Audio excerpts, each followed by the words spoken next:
Alles vir almal. Ons lees 2 Korintiërs 6 vers 1 tot 13. Ek is altyd so bang dat ek dalk iets skryf in my dagstukkies wat iemand gaan aanstoot gee. En kort kry ek dit nogtans reg om op iemand se tone te trap. En dan moet ek mooi verduidelik om uit die moeilikheid te bly. My groot kriterium is om asseblief tog net skrifgebonde te bly, want die oomblik as jy van die skrif afdwaal, dan soek jy groot moeilikheid. Maar ongelukkig is ek ook maar net mens. En boonop het ek nie al die boekgeleerdheid wat 'n predikant het nie. Dus vra ek nou al by voorbaat, vergewe my as ek iets skryf waarmee jy nie heeltemal saamstem nie. Ek verwys nie nou na 'n spesifieke geval nie, want ek is al baie keer aangevat oor iets waarmee iemand nie saamstem nie. Ek troos my egter daaraan dat elke keer as ek oor die vingers getik word, dan is iemand anders in ekstase oor presies dieselfde ding. Ek troos my ook daaraan dat ek nie alleen staan in hierdie probleem nie. Ek is in baie goeie geselskap. Alle predikante word die een of ander tyd geraps oor iets wat hulle gesê het. Maar dit gaan verder, want selfs Paulus, die grootste sendeling van alle tye, moes dikwels maar sy pak slaag verduur, omdat iemand ongelukkig was oor sy sê goed. En sy pak slaag was dikwels nie maar net 'n mondelinge een nie, maar fisies. In 2 Korintiërs 6 vers 5 skryf hy, ons is geslaan, in die tronk gegooi en het in oproere beland. As daar nou een man was wat 'n rede gehad het om te kerm, dan was dit Paulus, want hy kon nooit alles reg doen in almal se oë nie. Om daardie rede moes Paulus ekstra versigtig wees om absoluut onberispelik te leef, op te tree en te preek. Vriendelikheid moes uit hom straal en hy moes begrip hê vir elkeen se omstandighede. Hy moes verdraagsaam wees. Waarom? Paulus het gewerk met basies 4 groepe mense van totaal uiteenlopende sieninge. Aan die een kant was daar die stoere Jode wat vasgeklou het aan al die ou Joodse tradisies en wette. Hulle het van hom as fariseer verwag om presies dieselfde te doen. As hy nie die wet onberispelik navolg soos wat hulle tradisies dit verwag nie, dan was hy kniediep in die pekel.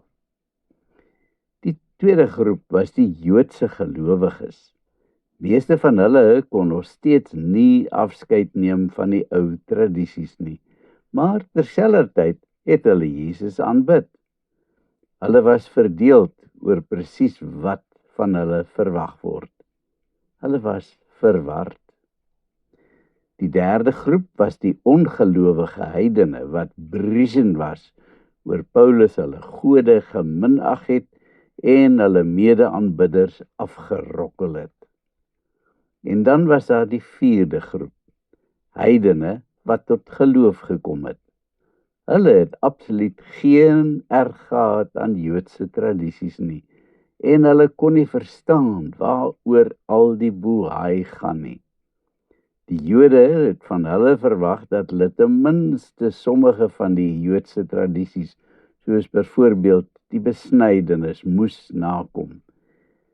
En iewers tussen hierdie 4 groepe was die arme Paulus en sy medewerkers vasgevang.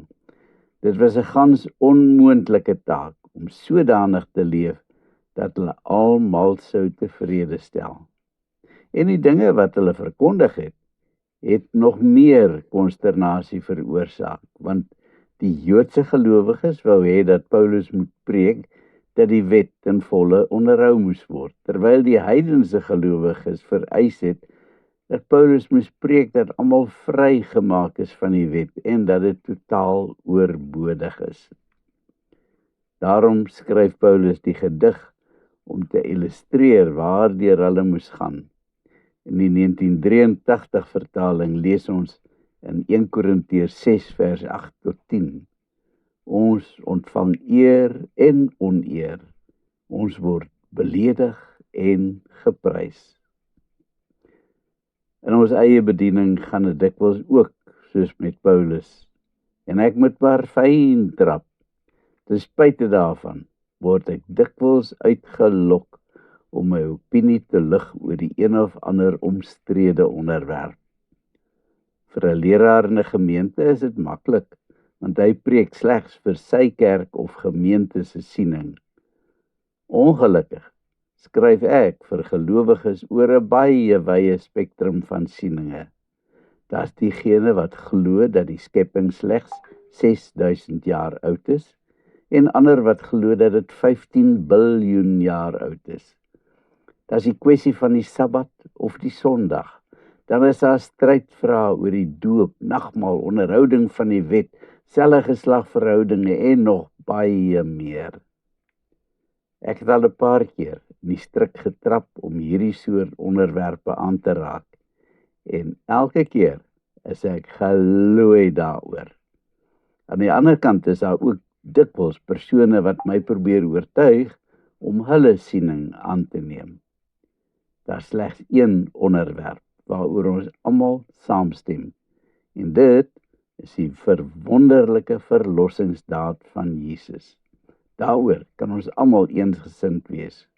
Kom ons loof saam die Here hieroor en los al die ander twispunte uit. Jesus is immers groot bo alles en almal, en hy is die magtige Heer en Heiland, die sterke Verlosser, die ewige Koning, die ewige God. Amen. Kom ons prys die Here in gebed. Here Jesus, ons aanbid U as Verlosser. Help ons om so te leef dat almal U sal kan loof deur ons lewens. Amen.